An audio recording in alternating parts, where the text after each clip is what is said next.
Chegamos ao nosso último encontro do ciclo de matrículas, Formação Arco que Impulsiona. E mesmo sendo o último dia de formação, o trabalho continua, porque a sua campanha de matrículas está só começando. O tema de hoje fecha com chave de ouro essa jornada. Vamos falar sobre como evitar a perda de alunos e fortalecer o vínculo das famílias com a escola. Vamos conversar sobre retenção de alunos de uma maneira que conecta todos os pontos da jornada da família com a escola, desde o primeiro contato até a renovação da matrícula. Durante esse bate-papo com a Milena Fiuza, diretora pedagógica da Arco Educação, você vai perceber como a comunicação transparente, o atendimento acolhedor e a escutativa se unem para criar uma experiência contínua e de valor para as famílias. Esse é um desafio encarado não só pelas escolas. Todas as marcas, atualmente, precisam encontrar formas de manter seus clientes leais e satisfeitos. Antes de iniciarmos essa pauta, é importante reforçar: esse é o nosso último vídeo da série. Então, se você perdeu algum dia, os conteúdos continuarão disponíveis aqui no YouTube. Lembre-se de responder nossa pesquisa de satisfação via QR Code aqui na tela. Sua opinião é fundamental para continuarmos evoluindo. Por aqui, desejamos a você uma campanha incrível, com estratégia, engajamento e, claro, escolas cheias. Olá, tudo bem? Sou Milena Fiuza, sou diretora pedagógica aqui na Arco Educação e para mim é um grande prazer estar participando desse ciclo de matrículas e hoje conversando sobre um tema super importante, super valorizado aqui nas nossas escolas, que claro, é a retenção dos alunos, é como não perder os nossos alunos aqui e estabelecer vínculos com a família. Como é que a gente consegue fazer isso, né? Reter os nossos alunos aqui por meio desse vínculo que a gente tem com as nossas famílias. Então essa vai ser a nossa conversa aqui nesse tempinho de formação que a gente tem junto. Eu espero que vocês aproveitem e que vocês possam utilizar bastante esse conteúdo. Como é que vai ser a nossa jornada aqui? O que a gente vai conversar? Primeiro a gente vai falar um pouquinho sobre perda de alunos, conceitualmente, o que é isso, né? Como que funciona, se tem sinais, se não tem sinais, e quais são os motivos. A gente vai falar também um pouco sobre a escola como uma rede de apoio e confiança para as famílias. Então, como é que a escola pode ser esse apoio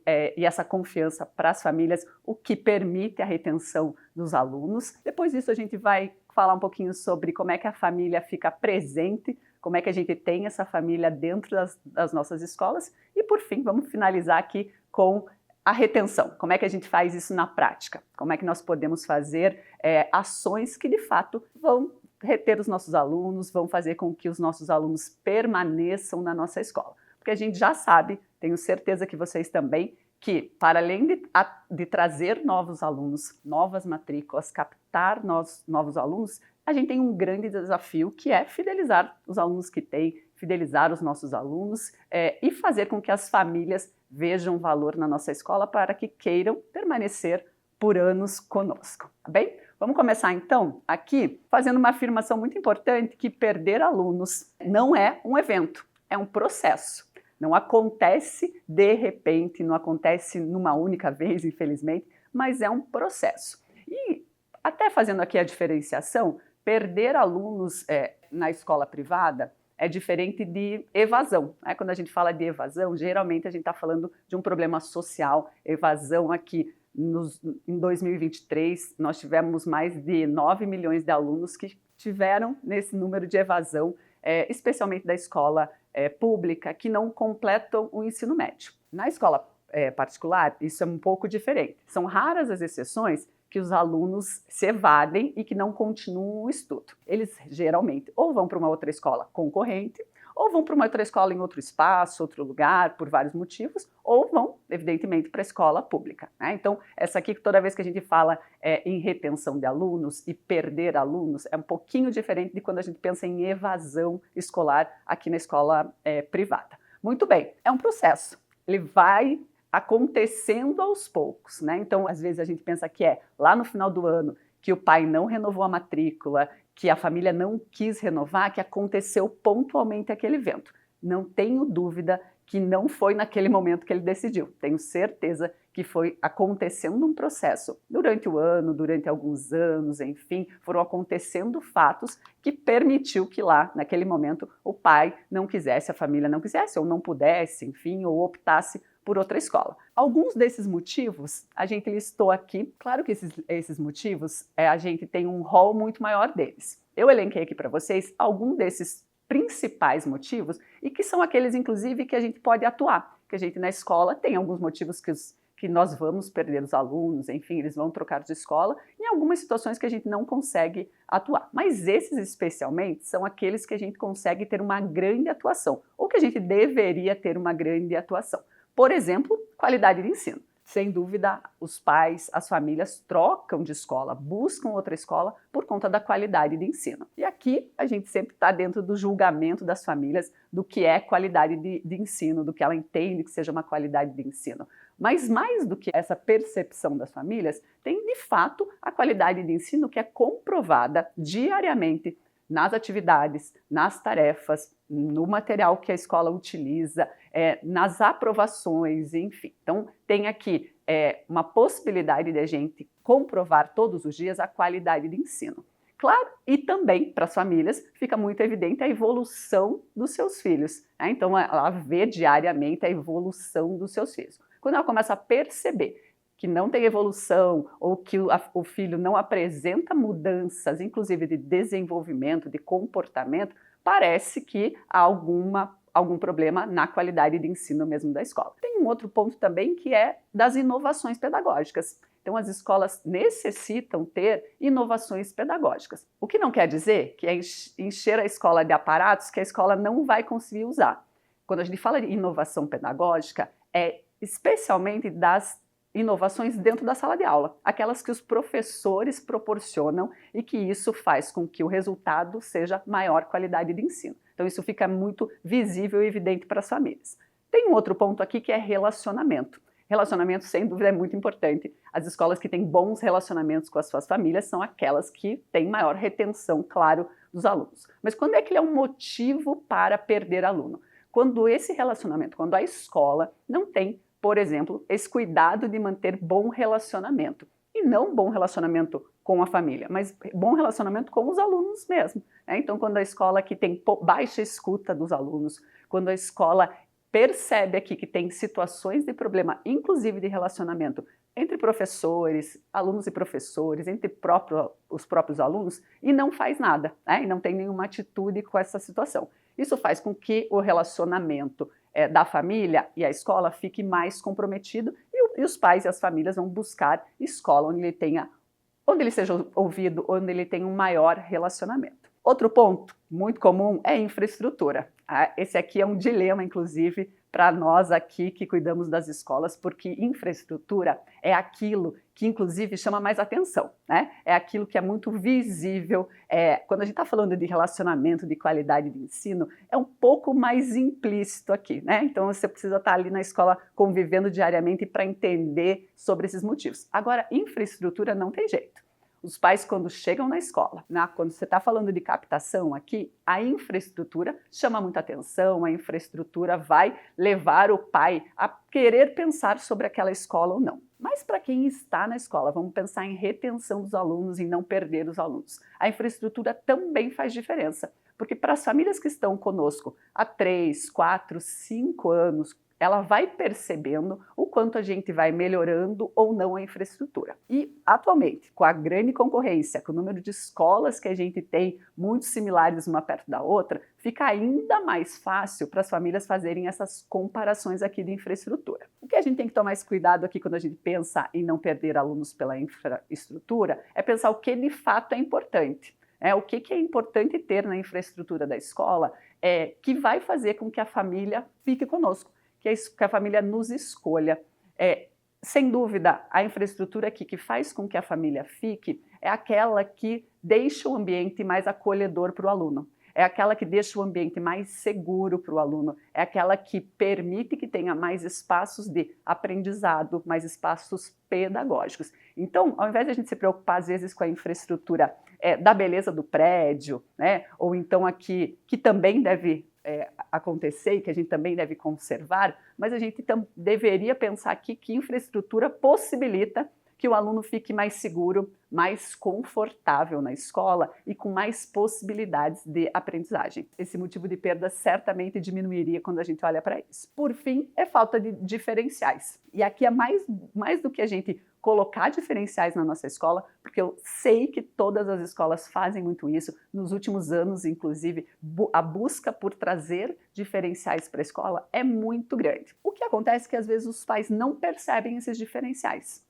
Então aqui, essa perda de alunos, ela está vinculada muitas vezes com as famílias não perceberem que diferenciais que são esses. As escolas, numa grande maioria, escola, tem uma certa dificuldade de comunicar os nossos diferenciais. Mais do que isso, tem uma dificuldade de ter foco nos nossos diferenciais, né? Porque qualidade de ensino, ensinar bem, isso já é obrigação da escola. Isso a gente deveria fazer sempre. Então, qualidade de ensino apenas não deveria ser o grande diferencial. Também, abrir um leque de diferenciais parece que não funciona, porque a gente não consegue se firmar naquilo que deveria ser o grande diferencial da sua escola. Então, a gente, aqui, quando os pais quando os pais trocam de escola, eles vão olhar para isso e comparar uma escola com a outra. É isso que geralmente os pais fazem, né? E aqui comparar vários aspectos, financeiros, de qualidade de ensino, mas não tenho dúvida que quando o pai consegue elencar os diferenciais com clareza,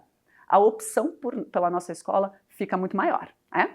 Muito bem, esses são aqui alguns dos motivos. Como eu estou falando que não é um evento e sim um processo, tem sinais. A gente pode não enxergar, a gente pode não estar atento a esses sinais, mas as famílias dão sinais. Além das famílias darem sinais, os alunos dão sinais também, porque muitas vezes não é lá apenas a família que decidiu a troca da escola, a mudança de escola, mas sim isso vem e parte muitas vezes, cada vez mais inclusive, dos próprios alunos. E como é que a gente pode olhar para esses sinais aqui, como é que a gente pode ficar atento e que sinais que são esses? E os mais explícitos, e são muito explícitos, a gente às vezes que não enxerga, vou compartilhar aqui com vocês algum deles. Um deles, e o primeiro, claro, é o comportamento. A mudança de comportamento dos alunos, a mudança de comportamento das famílias aqui, faz com que a gente perceba que pode ter uma insatisfação ali. E aqui a gente deveria olhar para os sinais pequenos, inclusive como o comportamento dos alunos na sala de aula.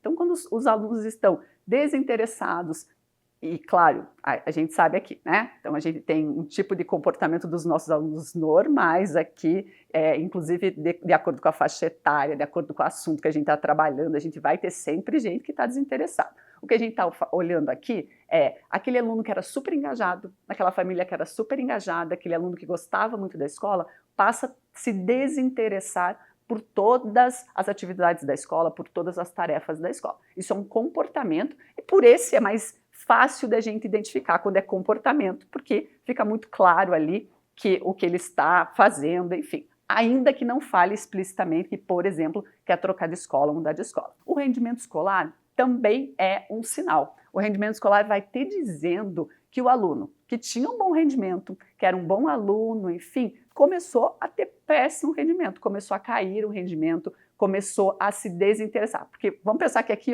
é processo, né? Então o comportamento dele faz com que ele se desinteresse pela escola, pelas aulas, pelos professores que antes ele gostava, pela atividade que ele gostava muito, e isso faz com que o rendimento, claro, também vá caindo. Além disso, quando os alunos estão com baixo rendimento, acontece muito, e vocês certamente já passaram por isso, de os pais e as famílias pensarem em tirar o aluno, levar para outro lugar, onde talvez a exigência pedagógica seja menor, ou às vezes que ele possa e consiga passar de ano, por exemplo, né, que na sua escola talvez isso já não fosse mais possível. Então, esse sinal aqui de rendimento escolar levanta aqui uma preocupação de como é que eu consigo fazer essa recuperação desse rendimento escolar, se é alguma situação aqui cognitiva, do conhecimento, de desenvolvimento, ou se é uma possibilidade aqui de desinteresse completo que vai incentivar a família, por exemplo, que busque outra escola,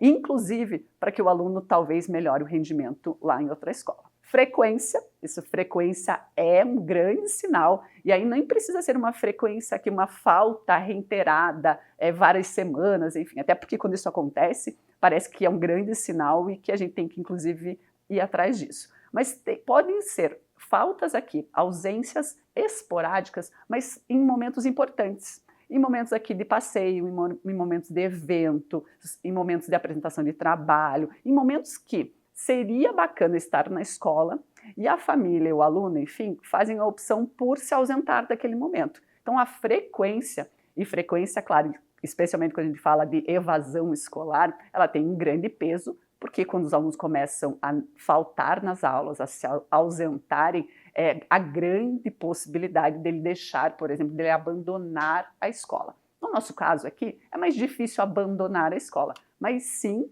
sem dúvida, a ausência na escola faz com que ele vá ter interesse em outro lugar, em outro espaço, e que essa escola talvez não tenha mais interesse, que ele não esteja mais interessado aqui.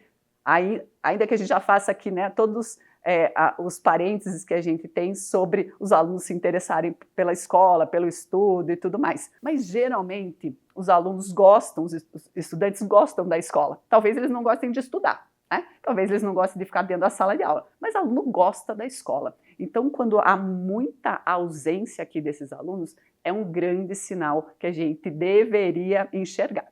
Muito bem, interação social. Os alunos precisam, e aqui é um grande compromisso das nossas escolas, a gente precisa incluir os alunos.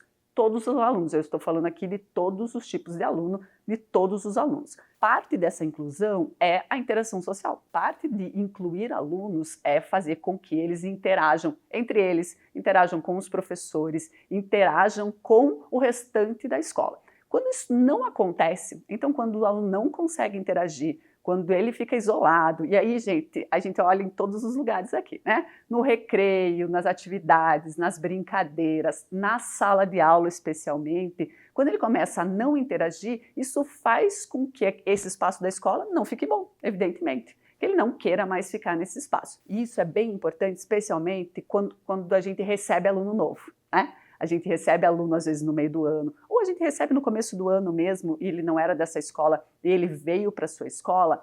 É um cuidado muito grande aqui quando esse aluno não consegue interagir. Sem dúvida, esse é um ponto que vai fazer as famílias pensarem em outra escola, vai pensar aqui em trocar de escola, ir para outro lugar, porque nesse espaço talvez ele não consiga interagir, e mais do que isso, às vezes ele interagia, ele tinha amigos, ele interagia, e por alguma situação, às vezes a gente mudou de turma, às vezes a gente fez, ele foi para outro turno, enfim, isso faz com que a interação social dele diminua, e é um grande sinal aqui que pode acontecer uma perda desses alunos. Desinteresse, então como eu já falei aqui, amplamente, mas tem um desinteresse por assuntos da escola, e aqui a família se desinteressando. Então, a escola é um lugar de muitas atividades, é um lugar que tem possibilidade de a gente convidar a família, de a família estar presente. Quando há um desinteresse da família, quando ela nunca está, quando ela nunca participa, quando ela nunca vem, tem aqui um lugar que é um sinal que a gente pode ficar alerta, né? Que essa família, por exemplo, não entende a escola como parte dela. E vou fazer aqui, claro, uma exceção aqui, gente, que a gente sabe que as famílias cada vez menos conseguem estar na escola, cada vez menos conseguem participar da escola. Mas mesmo assim, a gente sabe quando é falta de possibilidade e quando é desinteresse mesmo, a gente conhece. O que a gente precisa só ficar atento a esses sinais. Além disso, quando aí é mais explícito, as famílias começam a fazer comentários sobre outras escolas. Começam a fazer comparação. Mas aqui ela já está mais explícita, né? Talvez ela tenha vindo já falar para você que foi ver outra escola, que na outra escola tem isso, que na outra escola eles fizeram aquilo, que viu que a escola fez. E às vezes não é nem tom de reclamação. Às vezes é tom de comparação. Ou às vezes, porque eu fui na festa da minha sobrinha na escola e tinha isso e tinha aquilo. Então, assim, as famílias começam a se interessar por outras coisas que tem em outras escolas. Isso é um grande sinal. E por fim, a comunicação. Quando a comunicação está truncada entre família e escola, é um grande sinal aqui que a gente pode ter uma perda de aluno, e essa comunicação, ou essa falha de comunicação, essa falta de comunicação, se dá por muitos motivos. Às vezes pontuais, porque aconteceu alguma coisa e a gente não resolveu, ou a gente resolveu de uma forma equivocada, ou a gente deixou nessa situação ficar muito grande para depois resolver, aí a comunicação começou a ficar ruim aqui, né? E essa comunicação faz com que seja um grande sinal aqui. Se eu não consigo estabelecer comunicação com as minhas famílias, é um grande sinal que eu posso, claro, perder esses meus alunos. Eu sei, eu concordo com vocês todos aqui que esse tema da comunicação é super delicado, né? Porque a gente tem que ter aqui um cuidado para qual que é o nível de comunicação que eu mantenho com as minhas famílias. O excesso de comunicação deixa também a gente exposto o tempo todo para as nossas famílias. E isso acaba, às vezes, sendo um motivo aqui de a gente perder os alunos. Por fim, aqui como a gente está falando de novo de processo, situações aqui pontuais vão acontecer como as que eu coloquei aqui. O que é que a gente precisa olhar para os sinais? Quando eles são reiterados e quando no mesmo aluno acontece vários desses, por exemplo, né? Não interage, tem ausência, a falta de comunicação com a família, eu já estou vendo que é muita coisa num mesmo aluno e que eu posso perder essa família, ok? Muito bem. A escola, então, deveria ser aqui uma rede de apoio e de confiança para as famílias. O que a gente sabe é que confiança vai se construindo diariamente, no dia a dia. Não tem jeito. A primeira atitude de quando os pais vêm colocar os filhos na nossa escola é uma ação e uma atitude de confiança, ainda que não conheça, ainda que não tenha relação com a escola, ainda que não tenha sido construída. Mas é uma confiança que veio da reputação da escola, que veio de alguém que contou da escola. Então a gente estabelece essa confiança num outro lugar, né? Então a gente confia ali antes mesmo de saber. Depois que a gente já está há algum tempo com os nossos alunos, essa confiança ela é construída no dia a dia. E ela é construída aqui especialmente no pedagógico, com os pais, na sala de aula. Ela é construída porque é muito tempo com os nossos alunos. A gente tem muito tempo, inclusive, e muita chance para errar, né? A gente tem muita chance aqui. E a confiança serve exatamente para isso. Para que naqueles momentos em que a gente se equivocou, naqueles momentos que a gente fez uma escolha errada, eu possa lançar a mão lá da confiança que essas famílias têm em mim, para que elas saibam que foi uma situação pontual, que foi tentando acertar que eu fiz isso. Então a confiança é para além da permanência desses alunos, mas é também naquele momento que eu preciso que ela confie ainda mais em mim, que eu tenho que ter esse lastro aqui de confiança nas famílias. Muito bem. Como é que talvez a gente possa fazer isso? Como é que eu posso ser uma rede de apoio e construir confiança com as minhas famílias? Ser transparente aqui nas decisões e nos processos é fundamental. E eu sei que isso é difícil. Eu sei que não é um lugar aqui fácil. Eu sei que não é um lugar que a gente consegue, nas nossas decisões, compartilhar tudo. Nas nossas decisões, contar os detalhes, por que a gente tomou aquela decisão ou a outra. Mas o que a gente deveria ter como premissa é até em que medida eu consigo comunicar aqui as minhas decisões, explicar os processos, explicar por que a gente está fazendo isso e não está fazendo aquilo, por que eu escolhi arrumar essa parte da escola e não arrumei aquela outra, por que é que eu troquei esse professor, por que é que eu... Então, do dia a dia, das coisas do dia a dia, o quanto eu conseguir comunicar, ser transparente sobre isso, melhor. Eu tenho certeza que todos vocês aqui têm algum exemplo de que deixaram de falar, acharam que era melhor não falar nada, acharam que era melhor que deixar para depois, talvez, e a situação tomou uma proporção ainda maior e que se talvez a gente tivesse explicado ali, tivesse sido mais transparente, essa situação não teria chegado, às vezes, nos lugares que chegam, que é perder o aluno, por exemplo, por uma situação que a gente acabou deixando para depois, tá? Antecipar-se aos problemas. Então, se antecipar aqui aos problemas, isso serve para todas as áreas da vida, mas a gente aqui na escola, olhando como gestor da escola, olhando como mantenedor, coordenador, é nossa função diária se antecipar aos problemas. Se antecipar aos problemas que vão acontecer no dia, se antecipar aqueles problemas da sala de aula, mas se antecipar aos problemas maiores, que situações que eu posso ter aqui. Nesse período de matrículas, por exemplo, que eu posso ter problemas que podem comprometer a fidelização dos meus alunos. Que situações que eu tenho, ou quando eu vou juntar uma turma. Então eu fiz lá, os meus alunos, eles estão com poucos alunos, isso acontece sempre, não tenho dúvida que todo mundo já passou por esse dilema de abrir lá 2 turmas e a gente ter poucas matrículas, enfim, que não faz sentido financeiramente eles estarem separados. E aí a gente vai lá e junta essas turmas. Quase que 100% das vezes aqui os pais ficam bravos, as famílias não entendem, não gostam e tudo mais. Esse é o tipo da coisa que eu preciso ser transparente, por que eu estou fazendo esse processo, por que eu estou fazendo isso. E segundo, eu tenho que me antecipar esse problema. Eu já sei que isso pode acontecer, então eu já sei que a família não gosta disso. A gente já sabe, a gente conhece a família. A escola é muito parecida todos os anos, os processos acontecem de forma muito similar ao longo dos anos. Portanto, eu já sei que isso pode acontecer, eu já vou fazer o quê? Eu já vou me organizar com situações de contorno para essas situações que eu estou me antecipando. Muito bem, preciso também investir aqui em formação da equipe dessa comunicação eficaz, porque não adianta só eu aqui da gestão fazer essa comunicação, ser transparente, me antecipar aos problemas, mas eu tenho aqui uma grande equipe comigo, ou uma equipe média, ou uma equipe pequena, mas são essa equipe aqui que interagem diretamente com as famílias. Se ela não estiver preparada para ter essa mesma cadência aqui de transparência, de comunicação, nada vai adiantar. Porque aí sabe o que acontece? Aquilo que a gente detesta, que é: quero falar com o diretor, quero falar com o mantenedor. Não, você não resolve para mim, eu preciso falar com o coordenador.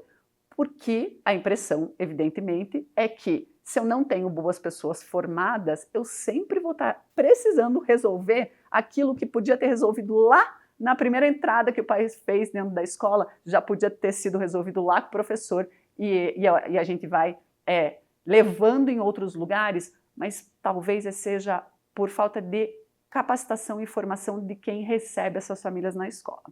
E aqui, por fim, a gente precisa promover reuniões aqui estratégicas com as nossas famílias. Eu sei que o tema aqui é árduo, né? De falar de reunião de pais, convidar os pais para vir para a escola e famílias virem para a escola, mas que geralmente a gente acaba fazendo se eu insisto para uma família vir para a escola, parece que é sempre para dar notícia ruim. É sempre falar que o aluno está precisando de auxílio, que o aluno fez alguma coisa na escola. Então parece que eu estou sempre chamando a família para alguma coisa ruim quando eu estou falando de decisões estratégicas, tá? Então quando eu estou falando sobre isso, vamos pensar em momentos que a gente possa trazer as famílias aqui para decisões estratégicas onde a gente consiga dar a possibilidade de escolha. Então, se eu vou trocar uma coisa pela outra, se eu tenho essa possibilidade, ou se eu estou indeciso, inclusive, de como é que eu sigo aqui, qual que é o melhor caminho, às vezes, para uma situação muito pontual, é importante a gente trazer os pais aqui e fazer essas reuniões. Mais do que isso, pode ser que não apareça ninguém, pode ser que apareça 5, pode ser que apareçam 2 e pode ser que sejam cheios.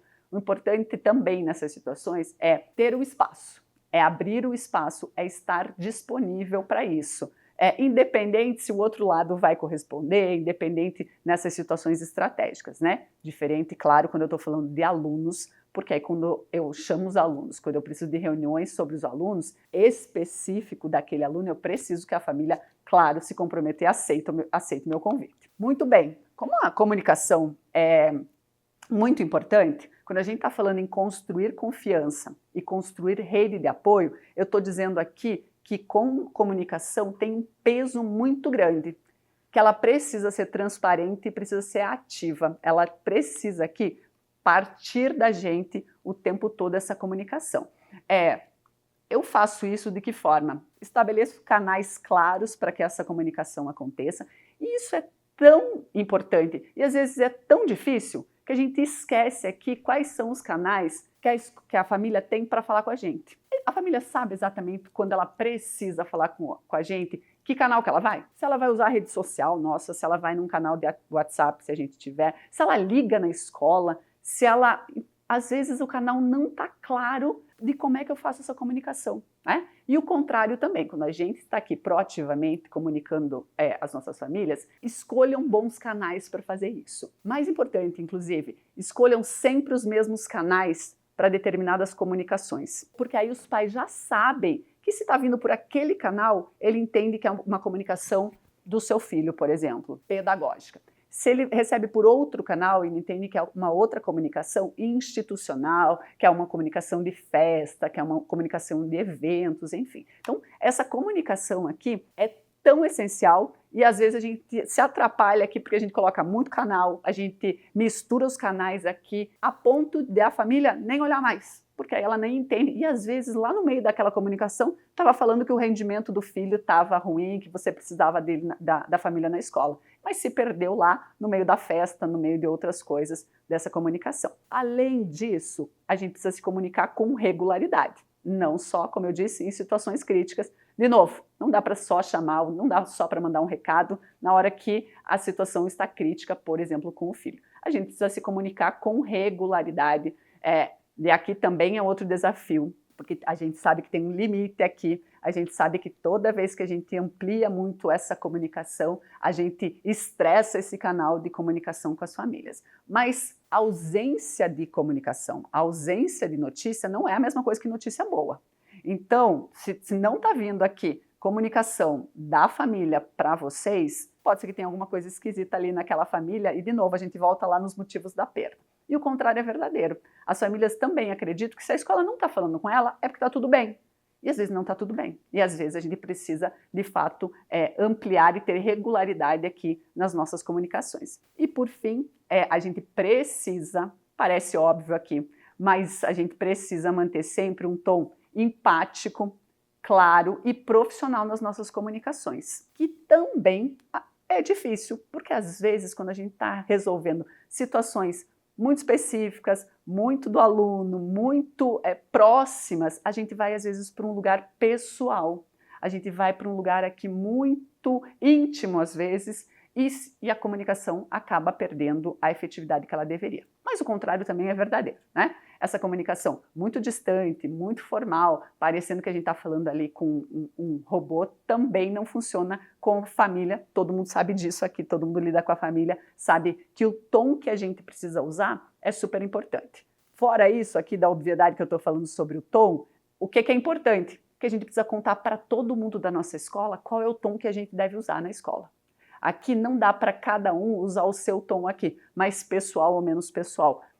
As pessoas, claro, têm características diferentes, elas vão falar e se comunicar de formas diferentes. Mas quando a gente está respondendo pela escola, quando eu estou falando aqui pelo CNPJ dessa escola, eu tenho que ter esse tom, essa forma, eu falo desse jeito. Isso vai desde como eu chamo o pai e a mãe. Se eu chamo de querido, se eu chamo de paizinho, se eu chamo de mãezinha, se eu chamo... Isso, e aqui independe se é certo ou errado, mas o fato é que a gente deveria ter uma orientação clara dentro da nossa escola de como é que a gente se refere aos nossos pais, como é que eu vou aqui, respondendo a um pai, fazendo um comunicado, como é que eu vou fazer referência a esses pais aqui. A gente já, vocês que estão na escola sabem, sofreu e sofre o tempo todo aqui com comunicação truncada, com comunicação que não funcionou muito bem, né? Mas pensando em ser uma rede de apoio e de confiança, a comunicação deveria ser aqui o nosso aliado e não estar contra a gente. Muito bem, família aqui presente, escola fortalecida, faz com que a gente consiga envolver os responsáveis cada vez mais no dia a dia escolar. Então, quando a gente tem aqui essa família presente, a gente consegue envolver mais essas famílias no nosso dia a dia da escola. E isso acontece e tem uma característica super importante dentro da escola, que a escola tem muitas possibilidades de chamar a família, né? Tem muitas possibilidades aqui de envolver as famílias. Em projetos, em eventos, fica muito mais fácil a gente envolver a família. Toda vez que a gente coloca aqui, que a gente chama família, para vir para a escola, participar de projetos, de eventos, a gente consegue fazer com que ela perceba que já faz parte dessa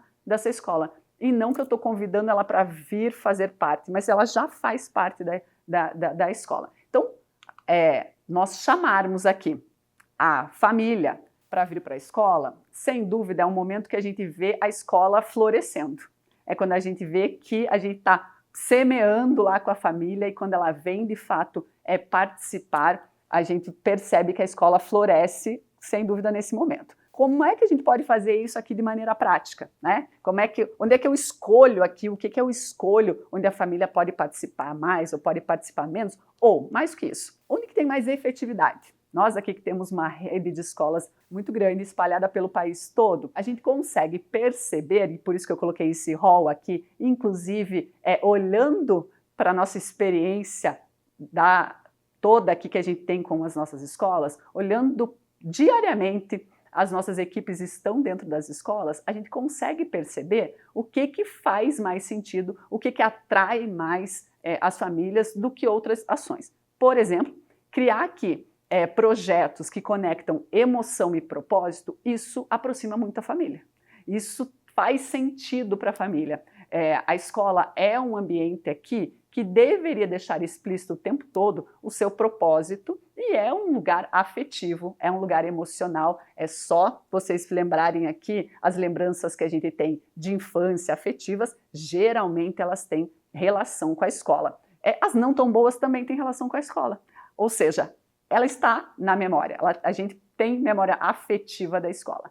Toda vez que a gente consegue fazer projetos, programas, ações, eventos, que eu consigo conectar isso, propósito e as emoções, as famílias participam mais, elas se envolvem mais, elas vão mais, ela vem mais sentido. Isso desde uma coisa pequena, por exemplo, como levar o mascote para casa para fazer a leitura com a família, que é uma coisa super simples, mas que faz e tem efeito justamente porque tem conexão do propósito de leitura, de conhecimento, de desenvolver aqui a valorização pela leitura, mais a emoção e a afetividade, porque eu estou relacionado com o mascote da escola, porque eu tenho que cuidar e tudo mais. Então, isso desde pequeno, das situações menores aqui da sala de aula, até as maiores, até quando eu vou fazer aqui uma campanha de matrícula, até quando eu tenho aqui um dinheiro para investir em mídia, por exemplo. A gente vai olhar para esse investimento todo, sem dúvida, colocando propósito e emoção nele, porque as escolas, as famílias vão engajar muito mais com as suas escolas. Além disso, de forma prática, a gente pode fazer oficinas, por exemplo, criativas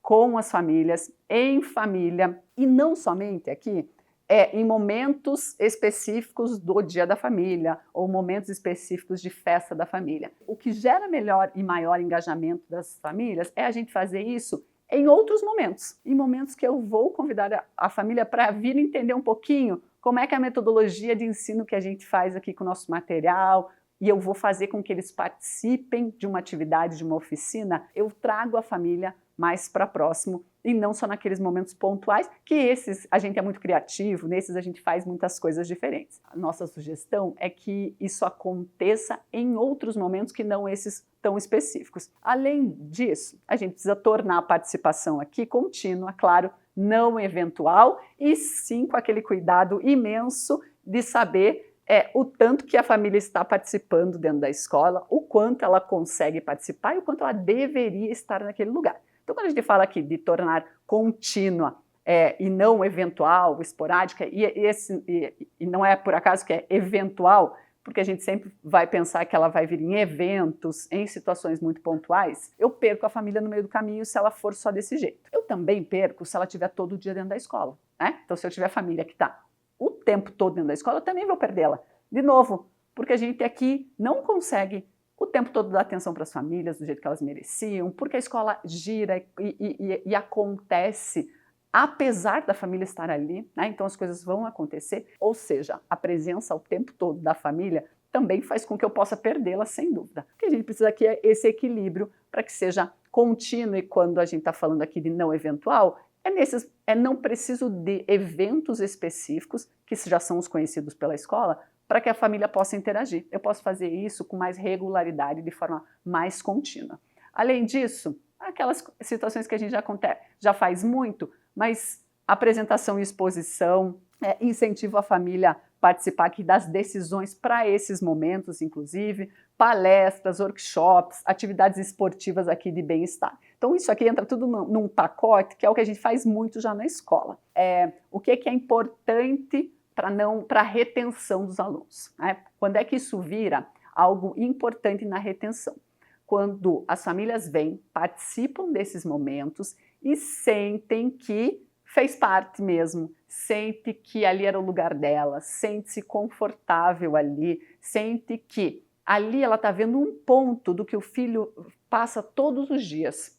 É isso que a gente deveria pensar quando a gente chama a família para a escola, por exemplo, nessas situações aqui que eu exemplifiquei. É um momento que a gente tem para mostrar que ele está passando por aquela oficina, por aquele workshop, palestra ou atividade aqui física, enfim, gostosa, que ele está se sentindo bem, mas que aquilo é apenas um exemplo do que o filho passa todos os dias dentro da escola. É só isso que a gente... Então, ao invés de a gente às vezes ficar pensando assim, como é que eu agrado o pai, a família, como é que ele fica melhor e bem quando eu trago ele para dentro da escola, a gente deveria pensar ao contrário. Como é que eu consigo mostrar o que o filho dele faz todos os dias aqui, como é que eu cuido dos filhos deles aqui, como é que eu amplifico para mostrar para o pai em um momento, em uma tarde, em 2 horas que ele passe comigo.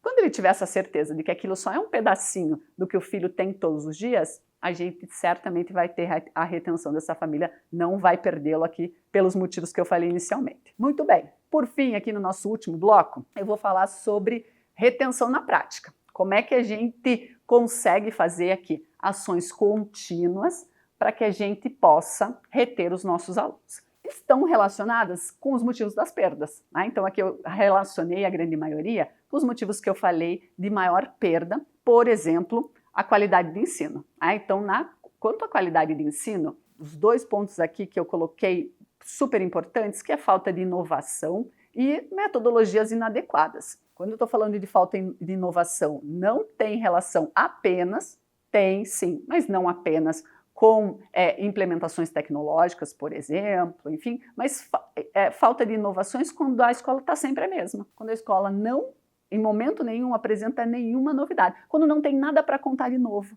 Né? Então, quando eu penso em inovação, é isso. Quando eu tenho coisas para contar de novo na minha escola, eu consigo contar novidades. E quando eu tenho metodologias inadequadas aqui. Então, se eu tenho metodologias que eu estou percebendo, que eu percebo que os alunos não engajam, que não é algo, por exemplo, direcionado aqui para os adolescentes, que eu tenho que ter uma metodologia específica para os adolescentes. Então, quando eu tenho esse tipo de situação, ele vira, como a gente já conversou inicialmente, um motivo aqui de perda desses alunos. Como é que eu consigo melhorar isso? Com capacitação contínua do meu corpo docente, eu preciso promover aqui formações regulares. Isso a gente sabe, gente, mas por vezes a gente só pensa que as formações do corpo docente são unicamente pelas questões didáticas, metodológicas e pedagógicas. Evidente que são especialmente por isso. Mas pensando que quando a gente faz isso, a gente está de forma direta fazendo a retenção dos nossos alunos.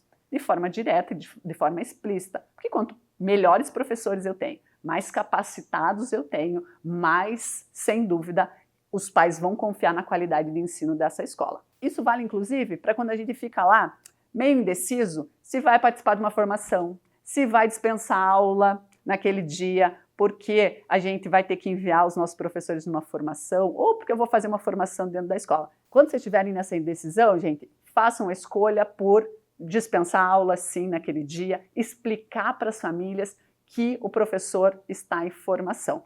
Eu sei, dá uma mão de obra, dá uma dor de cabeça, a família não gosta, porque daí não tem com quem deixar, porque não se programou e não sei o quê. Se a gente fizer isso com um planejamento com antecedência, ela vai entender que os professores estão ali sendo capacitados e formados para melhorar a qualidade de ensino, que é um item de retenção dos nossos alunos. Além disso, quando a gente está pensando aqui na qualidade de ensino, vale muito a gente fazer e implementar projetos interdisciplinares. Quando eu conecto as áreas, quando eu consigo fazer a conexão entre as áreas, a percepção lá da família também é muito maior da qualidade de ensino. Claro, a gente não deve fazer isso, evidentemente, apenas para ter a percepção da família. É porque a gente acredita realmente que projetos interdisciplinares, eles valorizam, eles promovem o maior aprendizado dos nossos alunos. Mas isso fica evidente para as famílias, fica evidente quando os alunos contam e chegam contando em casa, por exemplo, que fizeram aqui aulas mais interdisciplinares, que a gente envolveu mais professores de áreas diferentes, os alunos gostam muito disso e eu não tenho dúvida que compartilham isso em casa. E por fim, a gente precisa, claro, incorporar as tecnologias educacionais. Então, quando a gente está falando da falta de inovação ou de metodologia inadequada, também tem um pontinho aqui que é o de a gente não pode ficar aqui alheio às coisas que vão acontecendo. A gente não pode ficar alheio, inclusive, às tecnologias que a própria família tem em casa. Então, as famílias elas não conseguem, inclusive, compreender como que ela em casa tem alguns acessos, algumas tecnologias, permite que os filhos tenham algumas tecnologias, e na escola, às vezes, a gente vai para o outro lado aqui, com nenhum acesso, com nenhuma tecnologia, com nenhuma inovação. Dentro do equilíbrio daquilo que é pedagógico, a gente deveria e conseguiria reter mais os alunos aqui, fazendo, por exemplo, a implementação, a incorporação aqui de tecnologias que valorizem a formação dos nossos alunos. Muito bem. O ponto lá de problema de relacionamento, conflito, falta de apoio emocional, adaptação muitas vezes dos alunos, né, como eu falei inicialmente, é um problema. Como é que eu contorno isso? Como é que eu deveria ou poderia contornar? O primeiro, talvez, seja aqui implementar mesmo um programa de acolhimento socioemocional. E aqui estou falando das famílias mesmo, né? Porque a gente faz isso muito, e eu não tenho dúvida que muitas escolas já têm aqui na sua grade o trabalho socioemocional. Se não tem na sua grade, faz isso aqui diariamente com os professores. Mas tem um passinho a mais, que é como é que eu acolho a família. Como é que eu acolho aqui a família, por exemplo, que o aluno tem dificuldade de se adaptar. Como é que eu acolho essa família que, por exemplo, o aluno tem dificuldade de se relacionar com outros alunos? Como é que eu consigo fazer isso? Muitas vezes, o próprio programa aqui socioemocional que a gente faz com os alunos deveria permitir que eu conseguisse também trabalhar com as famílias nesses aspectos aqui, onde eu melhoro o relacionamento com ela. Além disso, formar os nossos professores, de novo, né? Então, quando a gente fala em formação de professores, eu não estou falando apenas de formar aqui os professores na área do conhecimento dele, né? Ou aprofundar em metodologias aqui pedagógicas, mas também em formar esses professores aqui em inteligência emocional, por exemplo, ou gestão de conflitos, porque o professor tem o tempo todo aqui que cuidar de si mesmo e ainda cuidar da turma toda, além de cuidar dos colegas, da interação que tem com os colegas, da interação com a gestão. Então aqui está equilibrando muita coisa o tempo todo os professores. Quanto mais a gente investe como escola, como gestão, nesse professor equilibrado, melhor, sem dúvida, vai ser a relação que ele vai ter com as famílias, né? Além disso, de novo, estabelecer canais abertos aqui com as famílias. E esses canais abertos para falar sobre esse ponto aqui, de relacionamento, de dificuldade, de conflitos, enfim. O que a gente acaba fazendo nos momentos, por exemplo, de conflito, de dificuldade, é fechando o canal da comunicação. A gente acaba fechando esse canal. A gente, ao invés de abri-lo, a gente vai para um lugar, muitas vezes aqui, até porque a gente pensa que se alimentar essa situação vai ser pior, porque a gente acha que que toda vez, e a gente entende também, né, tem família que tem conflito quase toda semana, então a gente tem que estabelecer um canal aqui que seja eficaz, eficiente. Então é um canal que não é o mesmo do pedagógico, que não é o mesmo da festa, enfim, mas é um canal que a família se sinta apoiada aqui, por exemplo, nessas questões de relacionamento. Além disso, oferecer aqui mentorias e tutorias para os pares é muito importante. Então, eu deveria, por exemplo, para os alunos que têm dificuldade de adaptação, alunos que acabaram de chegar, ou alunos que mudaram aqui de turno, de turma, os pares são as melhores pessoas para ajudá-los, ou seja, os próprios alunos. Então, quando eu consigo formar esses alunos aqui, que eles vão ser o aluno que vai receber o aluno novo, que eles vão ser o aluno que vai acompanhar o aluno pela escola toda.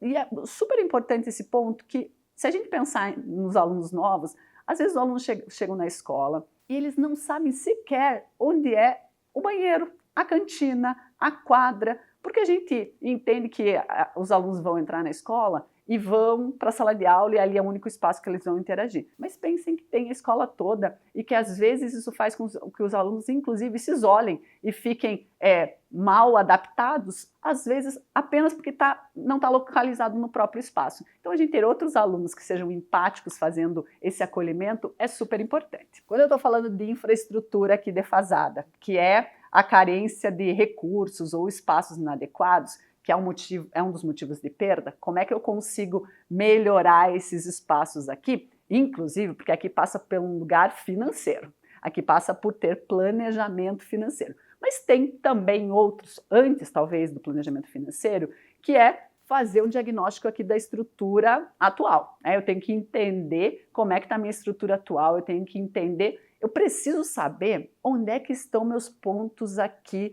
de dificuldade na minha infraestrutura. Se a gente não sabe ainda, a gente deveria saber quais são eles. Claro que tem uns sempre que nos surpreendem, mas eu deveria saber onde é que eu quero melhorar na escola. A gente sempre quer melhorar sempre em tudo, mas onde é que eu preciso? Eu sei que eu preciso de uma quadra coberta, por exemplo. Eu sei que eu preciso renovar aqui os computadores da minha escola. Então eu tenho ciência de onde é que é aqui o meu ponto e como é que eu vou depois pensar sobre mexer nele. Mas se a gente não tem nem consciência de onde estão os nossos pontos aqui defasados, fica muito mais difícil. Então fazer esse diagnóstico é importante. Criar ambientes de aprendizagem flexíveis. Toda vez que a gente está falando aqui dessa questão de infraestrutura, pensem que a infraestrutura melhor, mais adequada para reter aqui as famílias é aquela que os alunos tenham segurança. Então pensem que a estrutura precisa ter segurança. Se na parte de segurança é onde você está defasado, talvez deveria ser o primeiro lugar do teu investimento aqui, do teu investimento inclusive de energia. Além disso, o outro espaço aqui de cuidado e que as famílias têm muito olhar para isso é esses espaços de aprendizagem. Que espaços o meu filho tem de aprendizagem? Ou seja, é só a sala de aula? Ele vai passar todo o tempo que ele estiver somente dentro da sala de aula? Ou ele tem outros espaços? Ou ele consegue ter também, desenvolver aqui aprendizagem em outros lugares, construir aqui conhecimento em outros espaços. Esses espaços deveriam, na escola, a gente deveria ser flexível. Toda vez que a gente vai fazer uma alteração, que a gente cria uma sala, enfim, por vezes a gente acaba deixando aquele espaço unicamente para aquilo.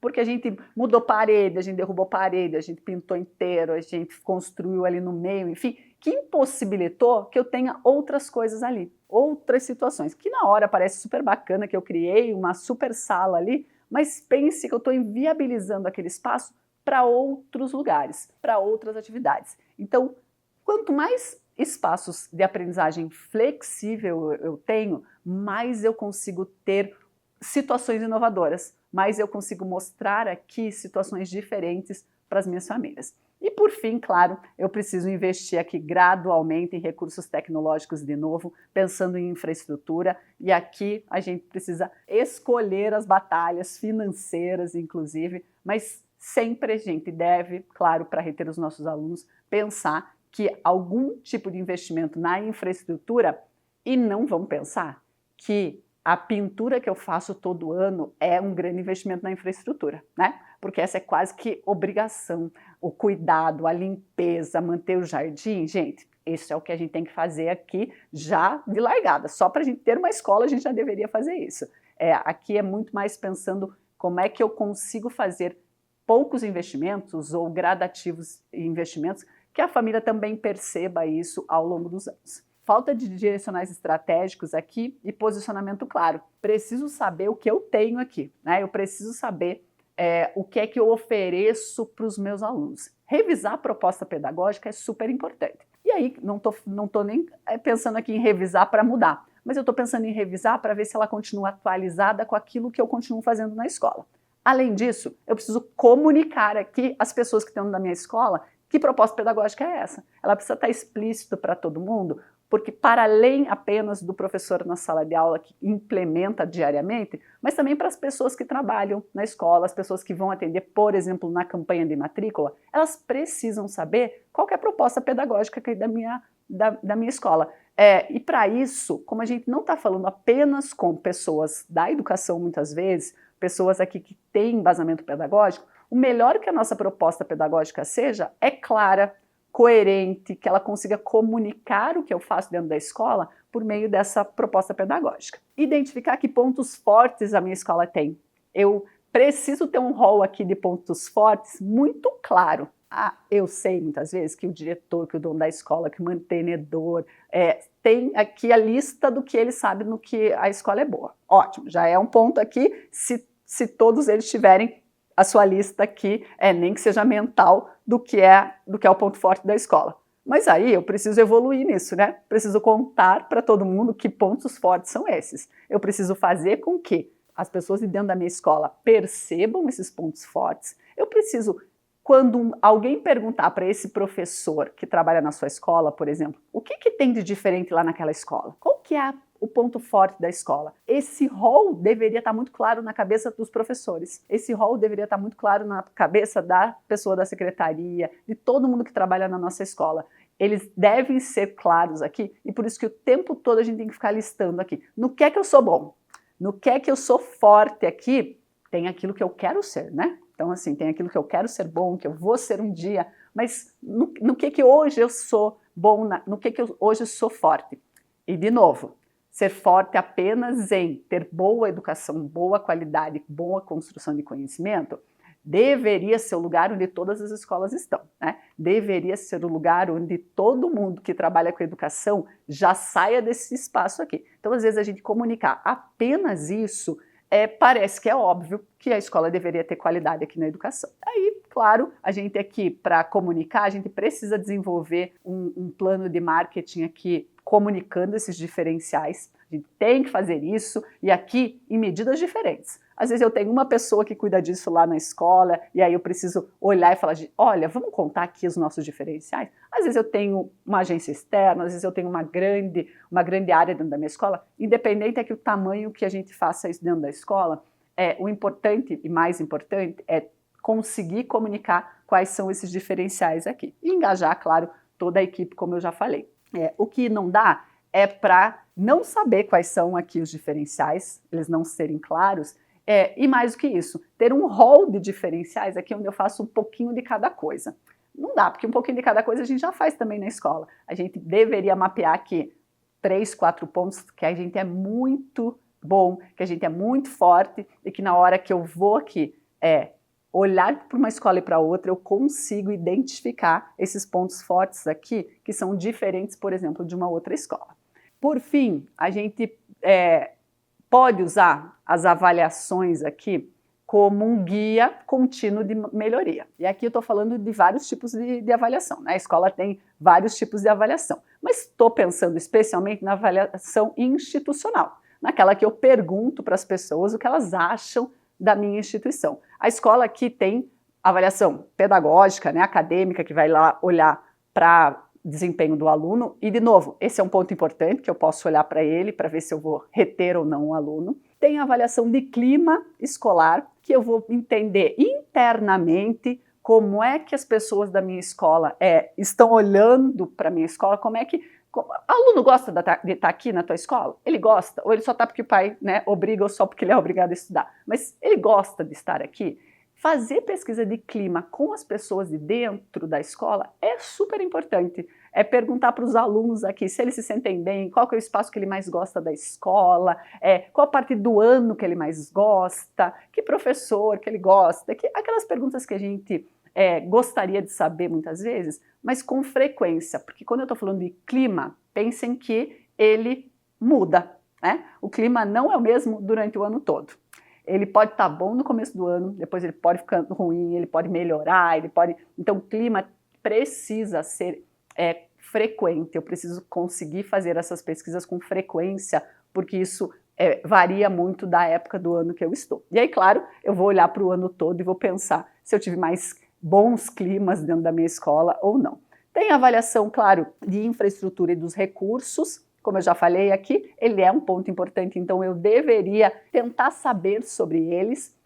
E eu sei aqui, às vezes, a armadilha que a gente cai nesse lugar, né? Porque quando eu pergunto de uma coisa específica, dá a impressão que talvez, se a pessoa colocar alguma coisa ruim sobre ela, eu vou mudar imediatamente. Quando a gente coloca aqui e estabelece esse tipo de avaliação institucional como um canal de confiança, como um canal de melhoria contínua, eu também tenho que deixar claro que a gente não está pensando que essas melhorias vão ser imediatas, e mais do que isso, não está, inclusive, entendendo que o que é bom para uma família é bom para todas as outras famílias, ou que nem cabe na metodologia ou na estrutura da minha própria escola, que eu nem vou pensar, olha, quando eu pergunto de infraestrutura, por exemplo, vai aparecer lá o pai que vai falar que queria piscina na escola, por exemplo.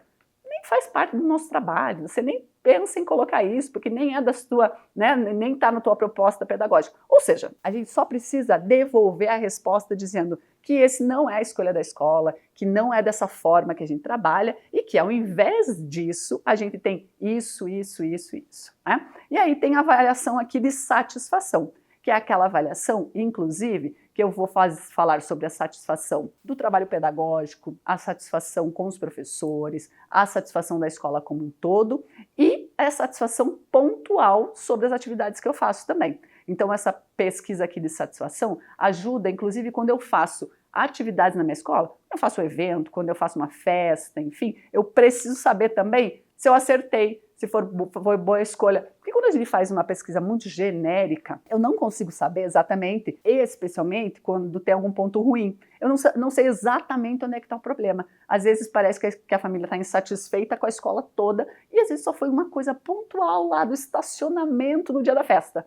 Mas como eu fiz uma coisa muito genérica, eu não sei aqui o grau de insatisfação e eu acho que eu vou perder esse aluno de alguma forma. Com os resultados dessas avaliações, a gente precisa entender aqui quais são nossas áreas de excelência, porque às vezes a gente pensa que fazer pesquisa institucional é apenas para achar coisa ruim, é só para saber o que as pessoas vão reclamar e não serve para isso de forma nenhuma. Serve muito e principalmente para entender aquilo que eu tenho excelência. Se eu estou com dificuldade de ver o meu rol de pontos fortes, talvez na pesquisa aqui de satisfação ele fique claro, eu consiga levantar aqui quais são as minhas áreas de excelência. Claro, evidentemente, olho para os pontos críticos, eu vou conseguir ter esses dados dos pontos críticos e eu vou compreender a causa aqui por trás, tanto dos pontos fortes quanto dos pontos difíceis, para entender como é que eu consigo melhorar ou trocar ou continuar fazendo aquilo que eu já estou fazendo, tá? Além disso, claro, depois de uma pesquisa eu preciso ter um planejamento de ações aqui de melhorias. E esses são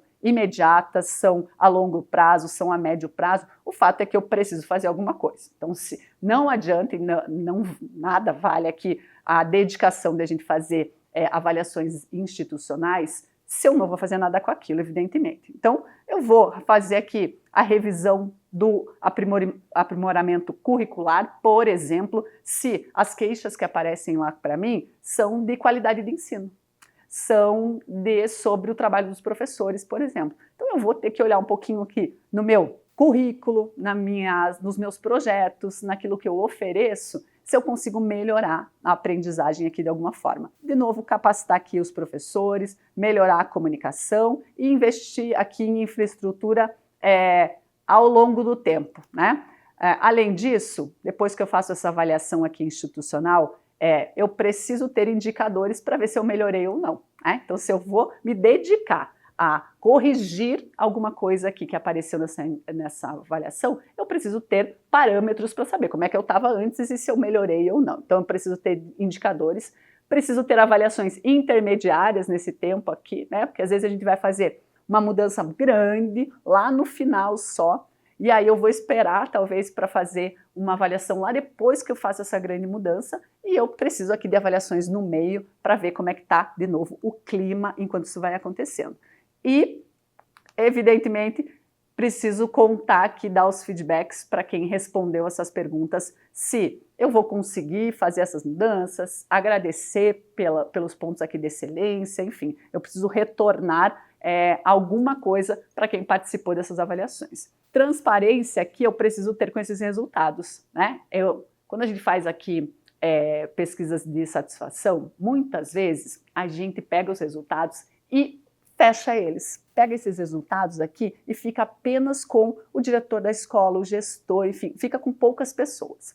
O que é que a gente deveria fazer aqui para ser efetivo? Dividir esses resultados com transparência de forma resumida, aquilo que é importante divulgar e para as pessoas certas. Então eu deveria que espalhar dentro da escola, pelas áreas que eu tenho, o que é importante cada área saber daquela pesquisa que eu recebi. Tanto as questões críticas, quanto os elogios aqui, os pontos de excelência. Então, ser explícito aqui com esses resultados é importante. Organizar encontros para apresentar esses resultados. tanto internamente quanto para as famílias. Então, eu trago aqui os resultados e mostro, olha, daquilo que eu perguntei para vocês, daquilo que vocês trouxeram, uma parte respondeu isso, outra parte respondeu aquilo, a gente pode atuar aqui, a gente não pode atuar ali. Então, eu vou devolver, inclusive, para aumentar o engajamento nessas próprias pesquisas. E celebrar e reforçar, claro, as conquistas que a gente tem quando a gente faz essas avaliações e trazem aqui bons pontos para a gente deveria valorizar e reconhecer que por vezes a gente acha que não está fazendo mais que a obrigação, né? Então, quando a gente recebe bons elogios, a gente deveria comemorar com quem construiu esses resultados. Aqui, esse ponto de avaliação é muito importante para a retenção dos alunos. É muito importante. Não tem como saber se esses alunos vão permanecer conosco ou não vão se eu não mapear. Não tem jeito. Aqui, é processo, lembra? É processo. Eu preciso pensar aqui como é que eu faço um processo de retenção. Adianta eu fazer uma única pesquisa agora, quando eu vou fazer minha campanha de matrículas, por exemplo, para perguntar se vai ficar ou não vai ficar na escola?